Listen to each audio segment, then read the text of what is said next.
Magandang araw mga kaibigan. Bigyan natin ng reaction opinion itong video posted by Attorney Haro Roque sa kanyang YouTube channel. Nakakalungkot po na balita na natutumba na daw si Tatay Digong kung naglalakad biglang natutumba at minsan nauntog pa ang ulo sa semento ba o sa pader at ang masama ang ICC hindi ipinagbigay alam sa pamilya Duterte. Ito, pakinggan natin ha. Nako, kakalabas lang po ng kumpirmasyon ng International Criminal Court Registry na totoo po, natutumba na si Tatay Digong habang siya po ay nasa detensyon. Naglalakad, natutumba, nung minsan tumama ang ulo. Actually, ako po yung sa tingin ko kauna-unahang nakalaman na natumba si Tatay Digong, tumama ulo, dinala sa ospital, pero hindi binigyan ng abiso ang pamilya. Ang hindi ko maintindihan, bakit hindi naman nawawalan ng bisita si Tatay Digong na kanyang mga pamilya, and yet, nangyayari itong mga pagtutumba, tumatama ulo, hindi pinagbibigay alam kay Tatay Digong sa pamilya. No? Now, ang nagsabi po sa akin dyan na isa nagtatrabaho sa loob, no? At medyo nahiya nga siya o natakot na sabihin sa akin na baka naman hindi alam nila VP na nahulog minsan si Tatay Digong, tumama ang ulo, dinala sa ospital at doon nga yung napabalita na linabas siya dinala sa ospital. Pero hindi nga nila isinakapubliko na ang dahilan ay tumatama ang ulo sa sahig. Now, ngayon, ang linabas na report ng registry ay totoo. Tumutumba si Tatay Digong. At ang nakakabahala, hindi lang pala minsan, hindi lang 2 beses, mukhang regular na natutumba na si Tatay Digong habang naglalakad. Kaya ngayon, nagkaroon ng order na imo-monitor ng mas masinsinan itong si Tatay Digong dahil nga siya naglalakad lang ay tumutumba na at tumatama. Ang tanong, ito ba ang tao na kaya pang humarap sa punto na paglilinis na ang sabi nila, hindi raw bababa kasi ang mga dito. At ang problema dyan, unlike dun sa confirmation of charges at saka yung mga nakulong mga pagdinig, na kung pwedeng hindi po si Tatay Digong, dito kapag meron ng paglilitis, kinakailangan sumipot siya dahil kinakailangan makonfront niya mga witnesses at saka mga witnesses ay makonfront din siya. Yan ba ang tao na kaya pang harapin na hindi na makalakad ng tama at tumutumba? Sa tingin ko, panahon na rin para ang pamilya ay pag-isipan. Ano ba talaga pananagutan ng ICC na paulit-ulit na palang natutumba si Tatay Digong, hindi pinagbibigay alam sa pamilya? Ano ba ang mga naging epekto initong paulit-ulit na pagtutumba at tumatama ulo sa kanyang pag-iisip? Meron na bang pananagutan ng ICC dahil nga alam naman nila na bilang 82 anyos na tao, kinakailangan mas masinsinan ng pagbabantay dyan dahil pa sa kanyang ordinaryong paglalakad, natutumba na niya, natutumba na siya.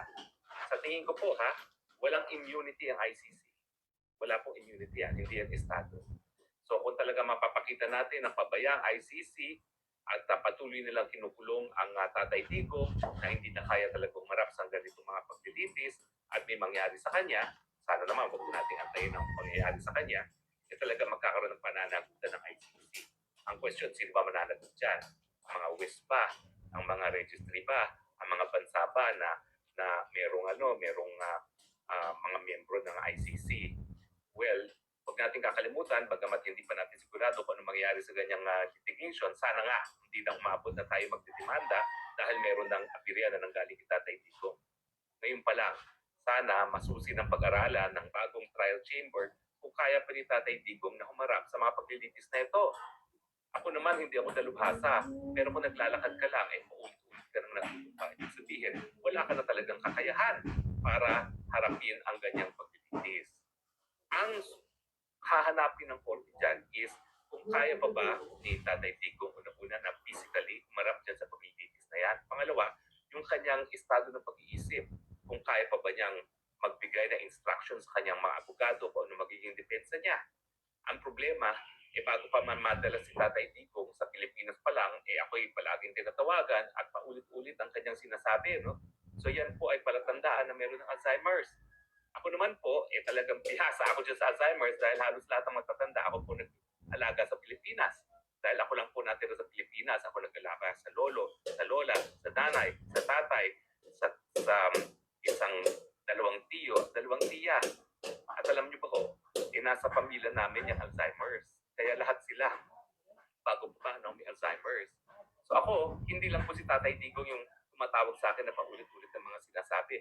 Pati po si Presidente Erap, ganyan din po. Ang pinakamatindi talaga si Presidente Erap kasi tumatawag yan mga 7 beses, 8 beses.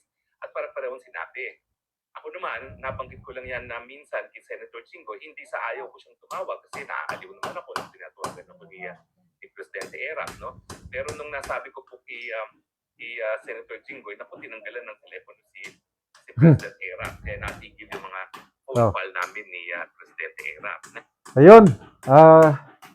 Salamat po, Attorney Roque, sa presensya mo dyan. At least, nalalaman natin, ano.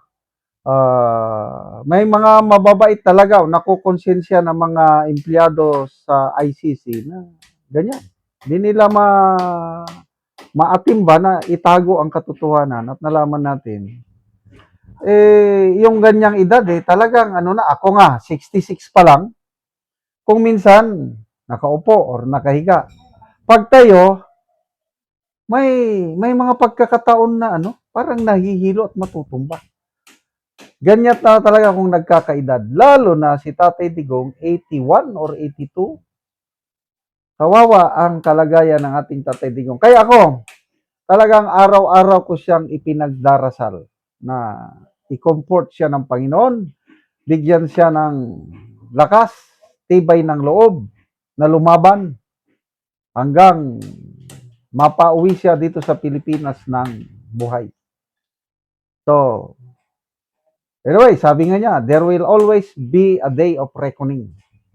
Yung mga nag-group effort sa kanya, kung hindi man sila mapanagot sa lupa, I am sure, pananagutin sila sa divine justice ng Panginoon, yung ginawa nilang injustice na yan. God is a God of justice. Kaya sabi niya, vengeance is mine. So humanda kayo. Yung mga gumawa ng ganito kay Tatay Digong namin, ang gaba, dili, magsaba. Salamat mga kaibigan sa inyong pagsubaybay sa channel na ito. Nakakatulong kayo ng malaki sa tribong Talandig ng Bukidnon dahil ang sweldo natin sa channel na ito is pantulong po sa tribo. Namimigay tayo ng libreng yero at pako para makapagpatayo sila ng mas maayos na tirahan. Okay. Instead na yung usual housing projects ng Talandig ang ipakita ko, ibang video naman ito, yung nakaka-relax. I hope mag-enjoy kayo ng tanawin na ito. Magandang araw mga kaibigan.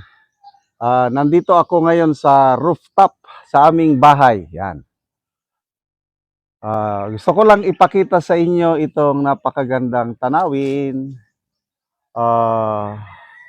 Ito po ang aming cherry blossom. Itinanim namin 20 years ago. At naka full bloom. Wow. Yeah, meron pang isa doon, no? Close up natin, ha.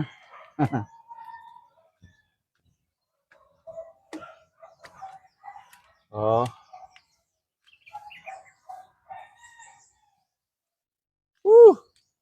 Salamat po, Panginoon, sa kagandahang ito na ibinigay mo sa amin para tayong nasa Japan ngayon. Sakura nila doon. Ito, tawag ko dito, Bukidnon Cherry Blossom dahil galing ito sa Bukidnon. Yun po ang kanyang puno, ano. So that was 20 years ago. Okay. Yung punuan sa malayo,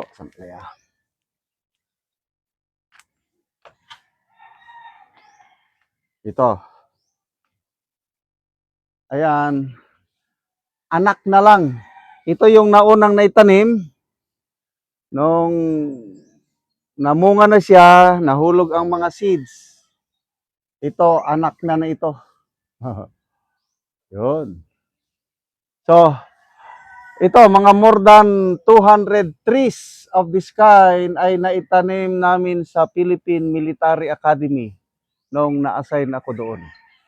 Kaya, huwag kayong magtaka, pagpunta nyo sa Philippine Military Academy at makakita ng ganito na cherry blossom, yun po ang galing sa Bukidnon. So, salamat po Panginoon sa biyayang ito. God is beautiful God, kaya ang mga creation niya is napakaganda. Oh, yan po ang palibot ng aming bahay. Yan po ang sunrise.